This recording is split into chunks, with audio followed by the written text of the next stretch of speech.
Bago ko umalis, gawa na ang Baseco Hospital. Tama, mali? Itutuloy na lang nila. 3 taon na, hindi pa rin nabubuksan.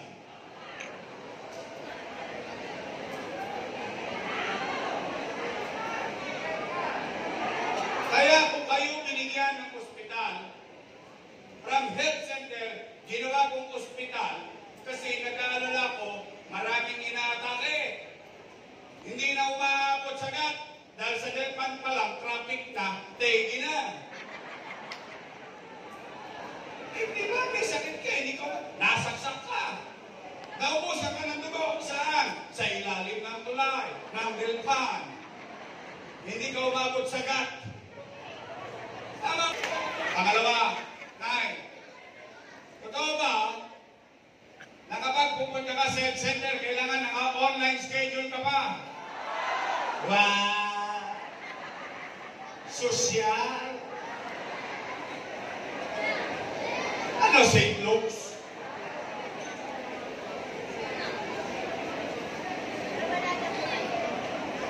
Nay, lolo ko at lolo ko.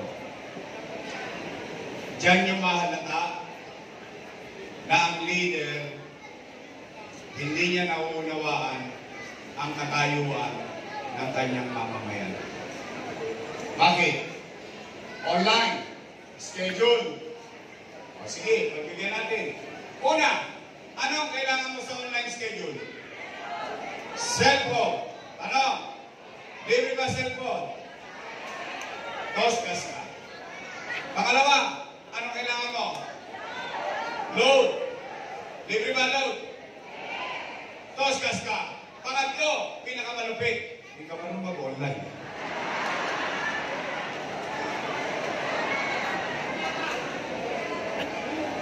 Tay, ano pangalan nyo? Anong pangalan nyo? Chris Pulo. Tatay Chris Pulo. Sample lang to, sample lang. Total, kwentuhan lang to. Hindi to mangyayari sa iyo. Pero sample lang. Halimbawa, isang araw si Tatay Chris Pulo, hinahapo.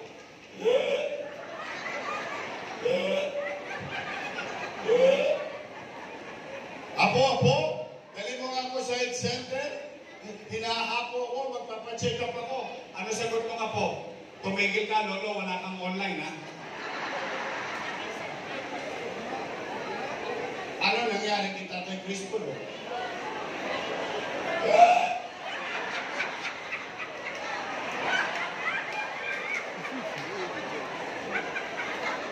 Kunin mo.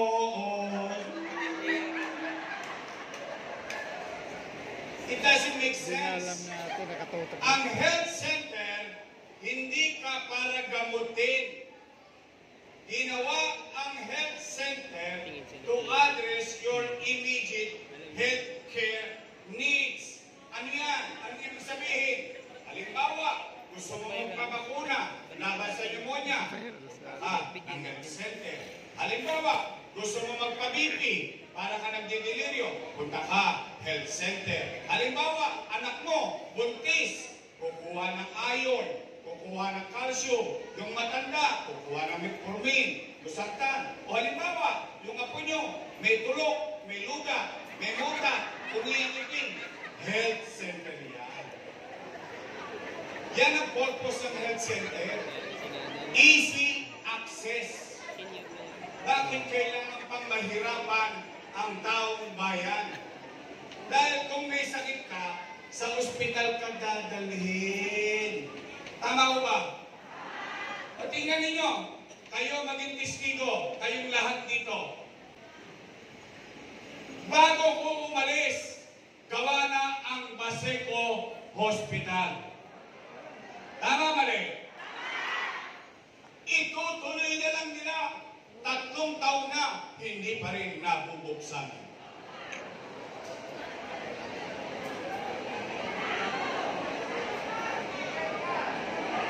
Kaya kung kayo binigyan ng ospital, from health center, ginawa kong ospital, kasi nag-aalala ko, maraming inaatake. Hindi na umaabot sagat, dahil Dahil sa Japan pa lang, traffic na, tegi na. Di ba, may sakit ka, hindi ko, nasaksak ka. Naubusan ka ng dugo, saan? Sa ilalim ng tulay, ng rilpan. Hindi ka umabot sa gut. Tama mali. Kaya ko yan itinayo para meron kayong sariling ospital dito mismo sa loob ng Baseco. Kaya 3 taon na.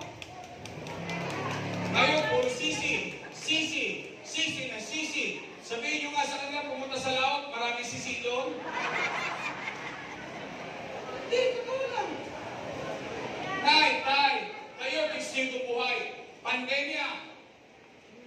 Habang pandemya, ni 1 taon, natapos lamang yung Baseco Hospital. Tama mali? 3 taon na, hindi buksan nila, hindi nila mabuksan. Kesyo ganito, kesyo ganyan, kesyo ganon. Puro kesyo. Sana kesyo na lang ang binigay nyo. Hindi, ako naman eh, talaga real talk lang naman tayo eh.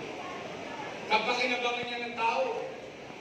Onay, tay, pumanatag kayo.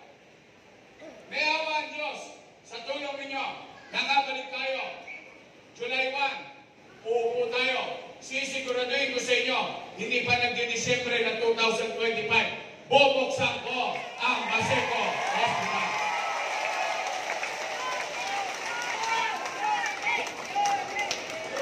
Pangatlo, Nay, ayaw kung sa akin manggaling lang ito. Ito'y napupula ko lang. Pero pag sa akin lang nanggaling, bias. Bakit? Kalaban ako sa politika eh. Tama ba? Pero kayo tatanungin ko kung napapansin nyo din.